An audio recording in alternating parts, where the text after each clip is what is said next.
Welcome to Turn the Page, the official podcast of the Syosset Public Library.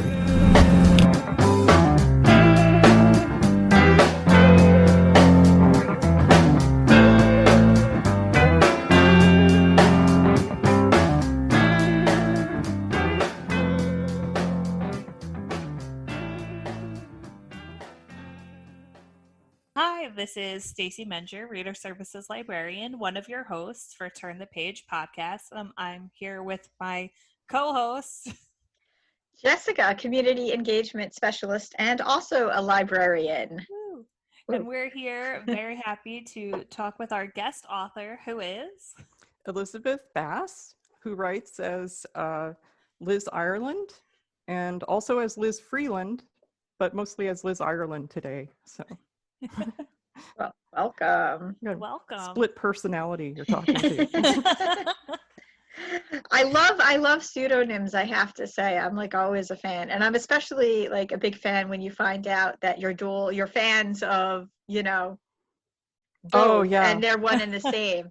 Yeah, You're when like, you feel oh. it, when you find out Ruth Rindle is Barbara Vine, and Yeah. you've got 100 more books to read. It's a great feeling. I guess that's kind of a little bit of anxiety though, but not a bad kind, like I always feel anxiety because there's so many books I want to read, but it's nice to know. There are so many books to read. It's amazing. Yes, this is true. Yeah. And one of the ones I want to read, which I like legit do, I'm not just saying this because we're interviewing you, is your book under Liz Ireland, which is the Mrs. Claus and the Santaland Slayings. First, the cover grabbed my attention because it's really cute. But when I was reading the brief summary about it, I was like, oh my God, this is interesting. Okay, she's marrying Santa? What? Yeah. Yeah, I was watching before, as I was kind of coming up with the idea for a Christmas series. My editor had said, oh, well, we want to do a Christmas series, and we've got several ideas, maybe a Mrs. Claus. And I said, okay, that's it. Stop right there. And but he was kind of open about whether Mrs. Claus should be, Mrs. just some kind of generic Mrs. Claus who lives in United States somewhere, or plays Mrs. Claus in a department store or whatever. It could have been anything. But I think I had been watching The Crown, the first series of The Crown, right about then. Which is fabulous. I knew I liked you. So I was thinking about it. I was thinking, God, what would the clauses be? But kind of the Windsor family of the North Pole. So I wanted to have her marrying into this kind of North Pole royalty family that might be in a little trouble a lot of the time and have a lot of personalities that she has to negotiate around. And so that was sort of where I was coming from with Mrs. Claus marrying into the Clauses. And she doesn't know when she meets him, she doesn't know that he's Santa Claus at first, because he's on vacation. He visits her under an alias, and they fall in love, and he has to kind of fess up that this is who he is. It would be a kind of shocking moment, I think. I think I'm trying to think if that were to happen to me. As you, listeners, you can't see us, but briefly my husband walked in and then walked back out. I had this really weird moment where I saw him on your screen and I'm like, who is that behind me? Oh no, wait, that's Stacey's house. That's my husband, because he works in our office from home. That's his computer in the background. Yeah. But just like to be like, oh, by the way, I'm also like someone that's like really popular, like worldwide known celebrity. Yeah. But that's a perennial favorite. I mean, think of pretty much anything. You've either got like the Princess Diaries where you're the secret princess, or the Prince and the Eye where you meet the prince and suddenly he's like, by the way, I'm the prince. Yeah. Let it happen. Like So, a million romance novels with the Duke in disguise as somebody else, you know. but this time it's Santa. So Yeah. so she's marrying into the Claus family, and she begins to solve a murder. Yeah, there's an elf. He's kind of a bad-tempered elf. He's an artist. He does ice sculptures, and he loses a contest, and he gets very angry. And Santa has her husband, April's husband, has judged the contest, and poor Giblet lost. And Giblet gets angry and starts yelling at Santa Claus. And the next morning, he's found dead. So, and under mysterious circumstances. So, actually, it looks bad for Santa. You know, people are wondering, this is quite a coincidence that this elf throws a fit at Santa, and the next morning he shows up dead. So, it looks kind of like Santa might be a suspect, and so April has to kind of go into amateur detective mode. You know, she becomes sort of Miss Marple overnight because they have a local constable in Santaland, but they aren't really used to a lot of murders, and so, or any murders, and so he's not the most competent. His name is Constable Crinkles. He's an elf. So, yeah. I love the names. Yeah, I have a lot of fun thinking of elf names in my spare time. This is what I do now.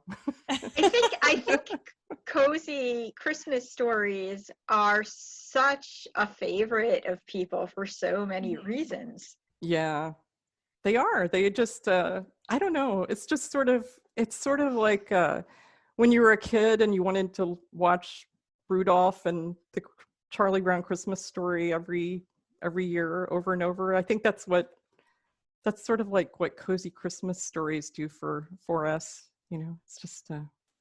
And I see here that you got a starred review from Publishers Weekly on the story. I was amazed by that. I've written a lot of books and not many of them gotten star reviews. And I thought, wow, okay.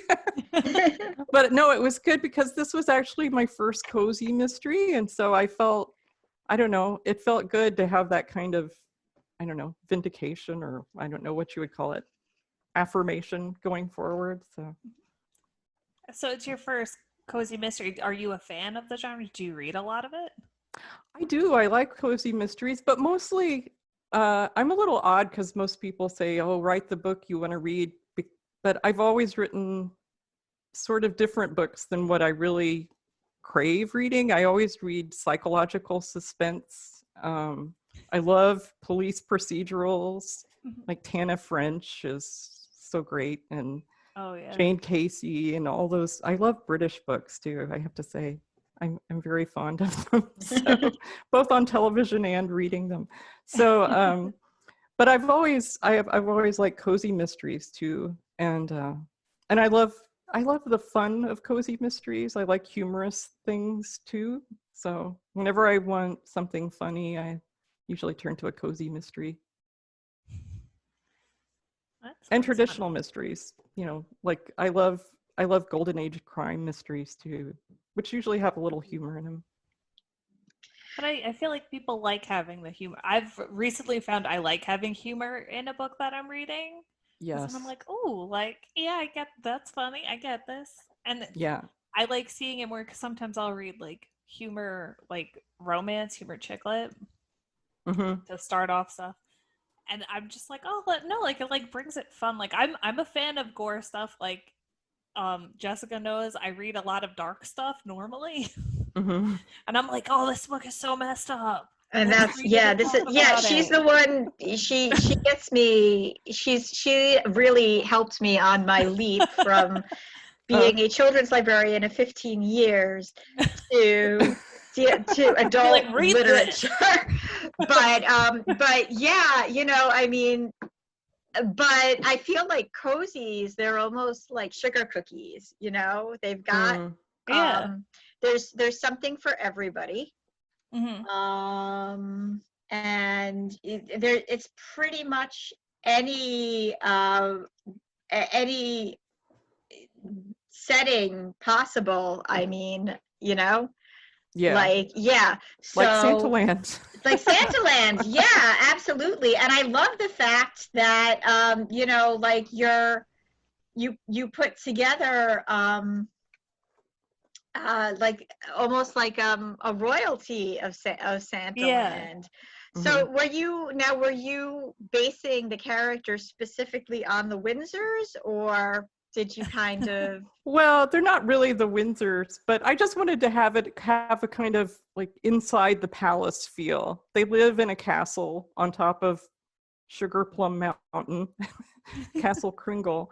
And there's, there are servants running around. They've got the kind of main manservant Jingles is sort of April's sidekick and her partner in crime, kind of in investigating. And so I just wanted to have a kind of a world of kind of that's set apart from everybody else, that she's marrying into, so that she's, they've got the castle, and then you've got all the people in Christmas Town and the elves, and then there's another sort of suburb where all the worker elves are, who work in the workshop and the candy cane factory and all that business. So there's sort of it's sort of a recognizable Santaland, but it's just enough different where I think people will think, oh, well, this isn't quite what I was expecting,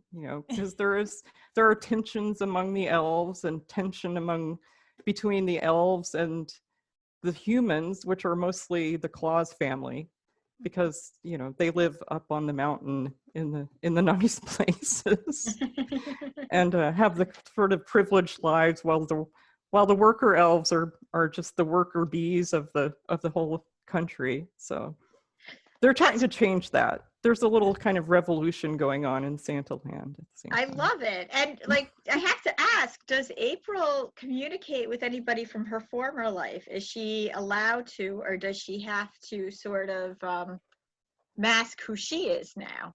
Oh, no, she doesn't mask who she is in Santaland, but right. But she was running an inn in Oregon on the coast, and in a town called Cloudberry Bay, and she is keeping the inn, and she and Santa run the inn during the summer, but they're kind of incognito. They still, the town of Cloudberry Bay still doesn't know she's Mrs. Claus, or that he's Santa. And that comes up in the next book a little more, because they've already had a summer they'll have had a summer in Cloudberry Bay, and people just don't quite know what to make of him. He's sort of, they're wondering if she married a beach bum. They don't, what does this guy do? She tells all these stories about how he's rich, but he doesn't seem like it, and doesn't seem to have a job. That's hysterical. Because I saw that you're working on the second one to do that's coming out, I believe, summer of next year.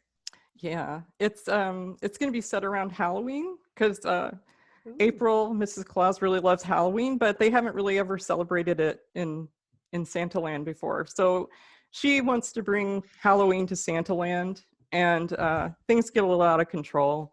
And there are different things that people think of as scary, because she thinks of, Frankenstein and Dracula and witches, and, they have all their own little scary things, like demented reindeer and snow monsters, and she doesn't really, she's introduced to this concept. So there might be an abominable snow monster coming through Santaland at some point. I was going to say, don't want to have any spoilers.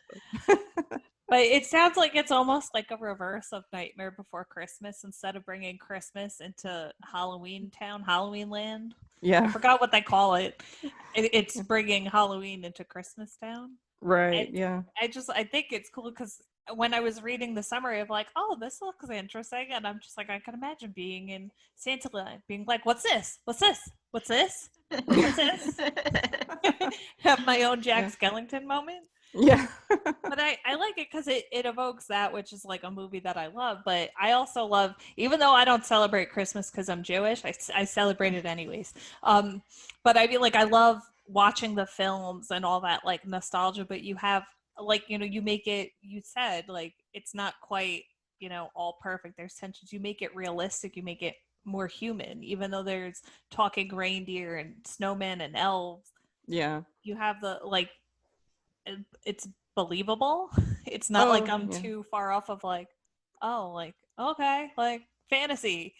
Yeah. Well, well, that's one thing about cozy mysteries that it's always kind of, it's that weird balance because there is just this fun little, it's usually, this little isolated world, even if it's in a city, it's this kind of little neighborhood or this small town or Santaland or whatever.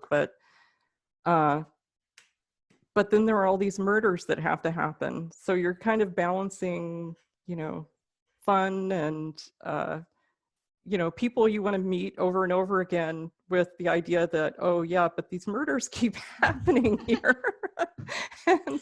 and somebody has to be committing them and there has to be some conflict here. So it's a kind of, it's fun to introduce, fun, happy atmosphere and then inject a little murder into it. Which is great because then, I mean, I think like listening to you say that, it's kind of sparking just memory of a lot of crime shows that I've watched in the past, and specifically, and this is as far off from cozy mysteries as possible, but like what is it? Special Victims Unit with Chris Maloney. What is it? I forget the name of the college that there's a fictitious college within that world, and like everything, there's so many horrible crimes that take place there. And I was saying to my husband, I'm like, who would send their child there? Like, why? So, I mean, I would take the random elf murder that has to be solved over some of the stuff that happens at that college. Oh, yeah. But it is true. There is sort of almost like, I mean, people really love the formula. They love the formula of the police procedural. They love the formula of the cozy, and they love the formula of the Law and Order, whatever version it is. But it is true that, like, a lot of times they circle around these areas that you're just like, why does all of this horrible stuff happen here? Yeah.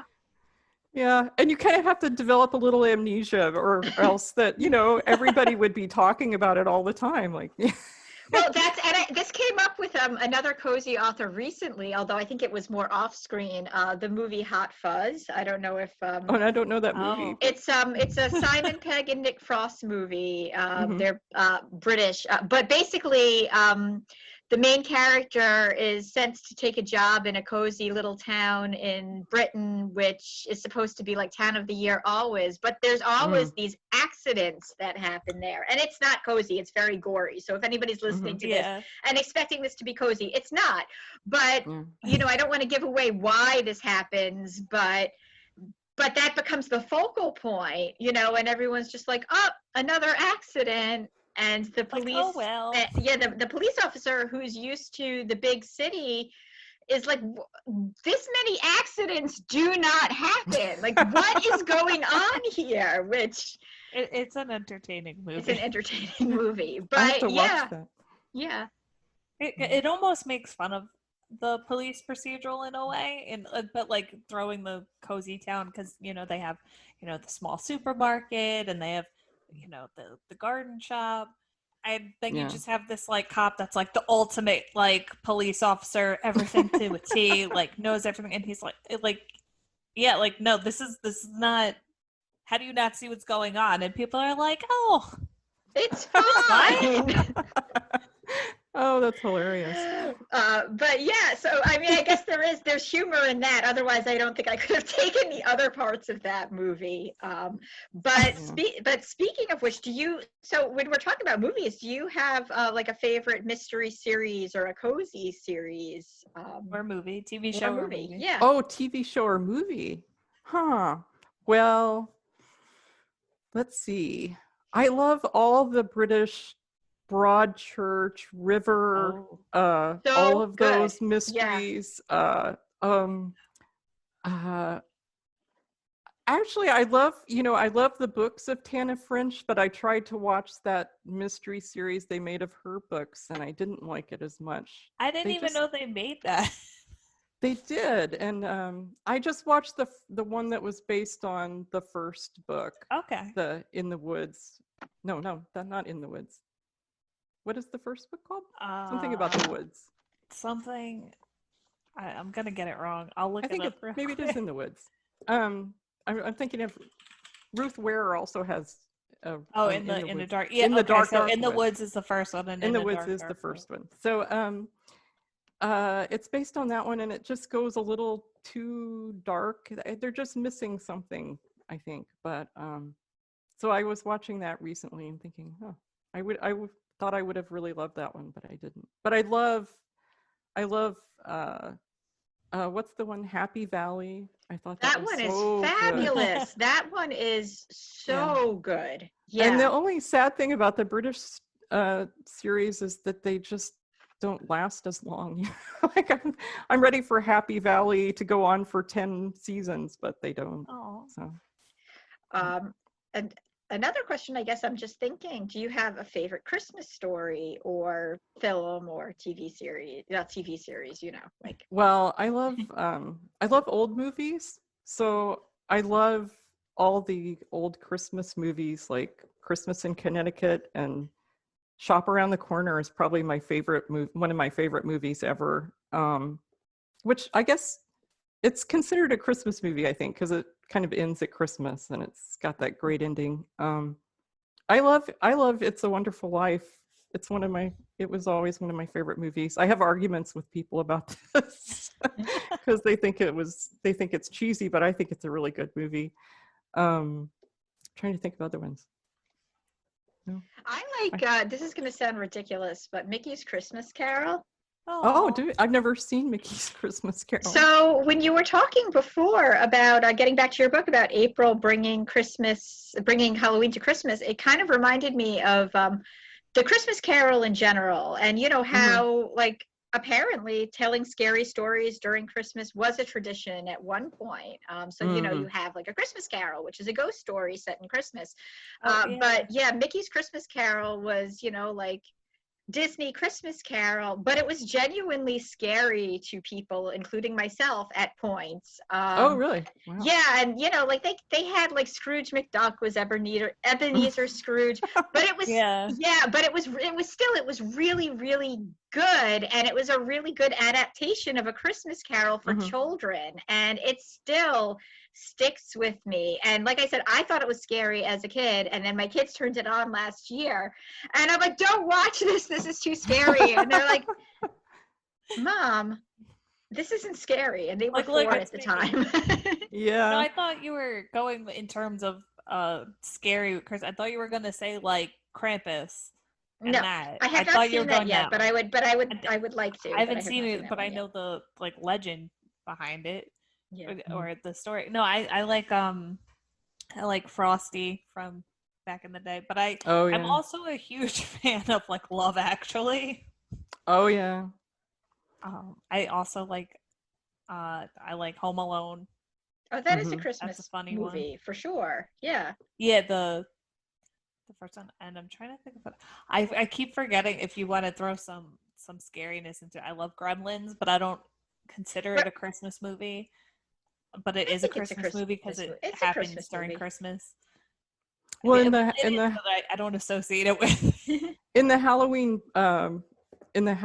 story, I have an elf who is he's trading in black market bootleg horror CDs about Christmas, like that Black Christmas and.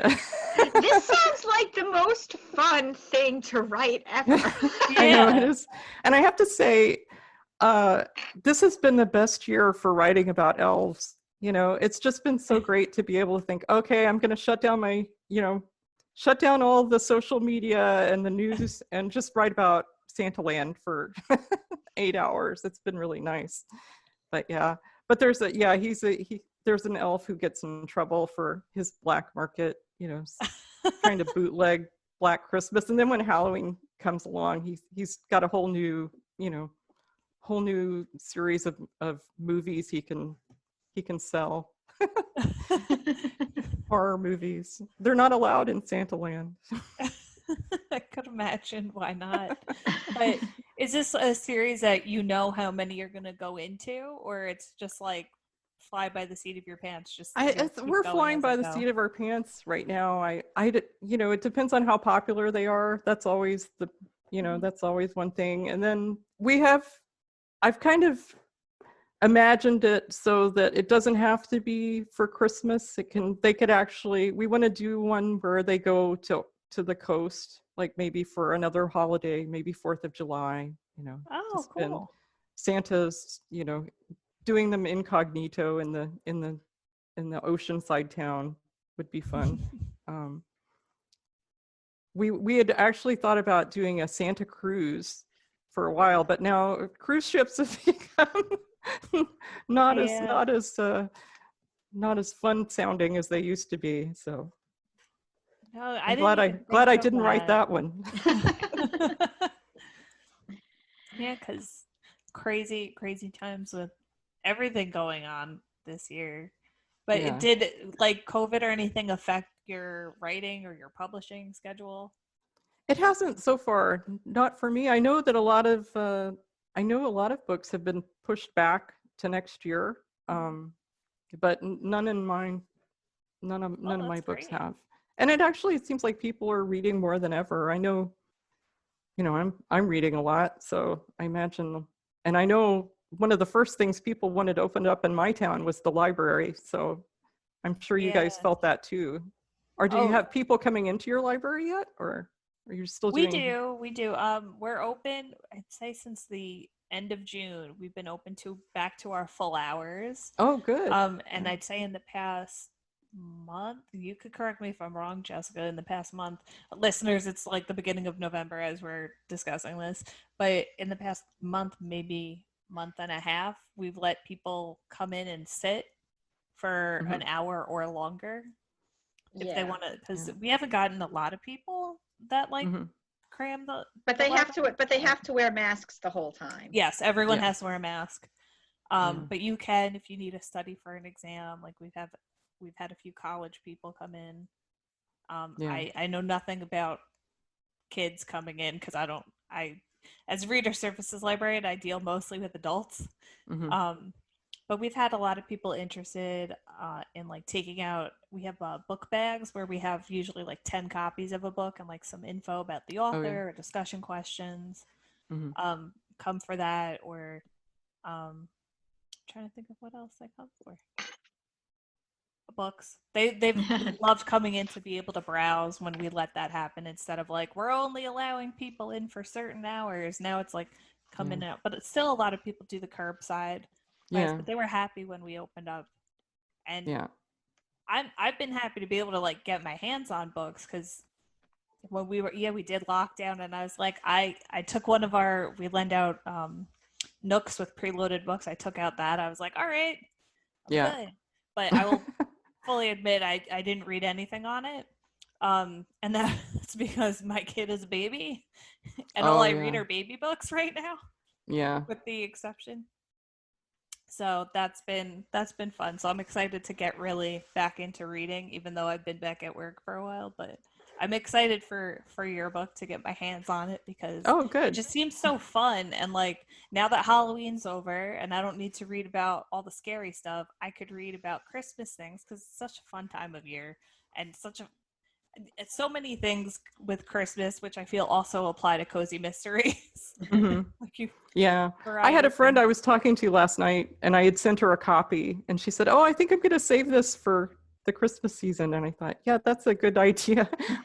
It came out at the end of September and it's been kind of odd, I don't know. It just seems wrong somehow. It's like putting up your Christmas tree before Halloween or something, but every year it comes, it's sooner and sooner. Like it was maybe like September when I started seeing stuff about like Thanksgiving and I was like, what?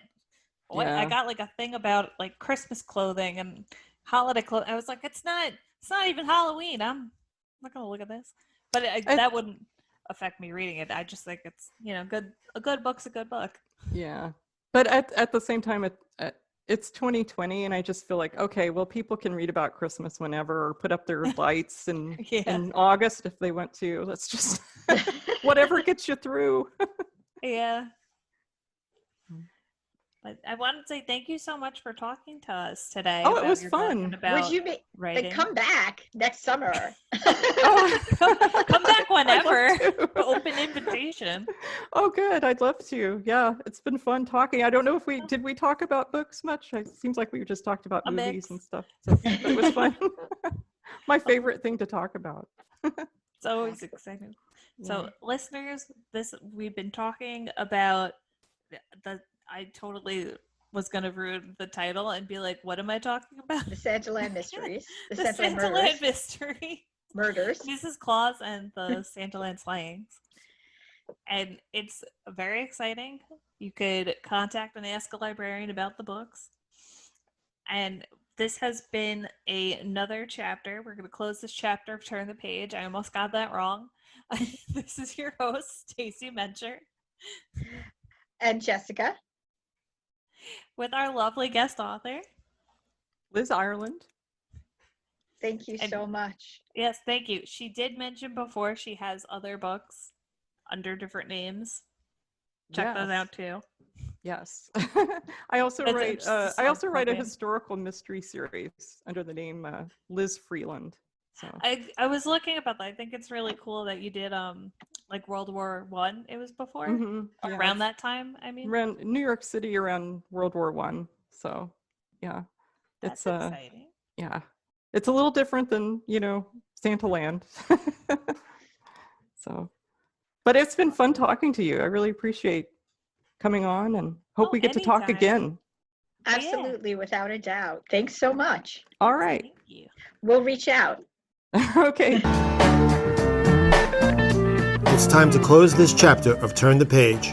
Join us for the next episode.